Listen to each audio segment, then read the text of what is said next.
السلام عليكم ورحمة الله وبركاته، عشاق الساحرة المستديرة وعشاق النادي الأهلي في كل مكان.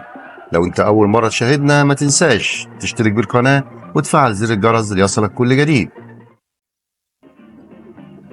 كولر يوضح موقف الشناوي أمام عاشور من مباراة الأهلي ومازيمبي.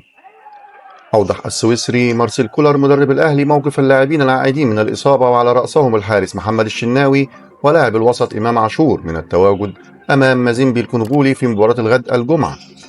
ويتأهب فريق الأهلي بقيادة السويسري كولر لمواجهة مازيمبي الكونغولي مساء الجمعة باستاد القاهرة الدولي في إياب دور نصف نهائي مسابقة دوري أبطال أفريقيا. وقال كولر في حديث بالمؤتمر الصحفي التقديمي لمباراة الإياب بين الأهلي ومازيمبي إنه سوف يحسم اختياراته لقائمة مباراة مازيمبي عقب المران الختامي مساء اليوم. وأشار كولر إلى أن الأهلي واجه غيابات كثيرة قبل مباراة الذهاب خاصة في وسط الملعب، إلى جانب تعرض الفريق لإصابات جديدة خلال المباراة. وأضاف مدرب الأهلي قائلا: وارد أن ندفع ببعض اللاعبين العائدين من الإصابة مثل إمام عاشور أو محمد الشناوي. سوف أشاهد تدريبات اليوم ونتشاور في هذا الشأن.